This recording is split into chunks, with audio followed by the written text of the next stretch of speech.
আমার নাম বুদবুদ। আমি এই সমবেত পাখিদের কাছে বলবো তিমুরের গল্প।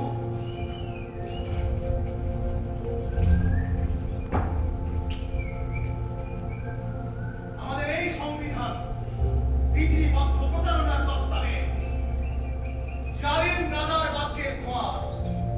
তাই এই জগতের প্রয়োজন এক নতুন প্রজাতির রাজা, যার সুরত হবে এক একটা মজনু পাখির মতো।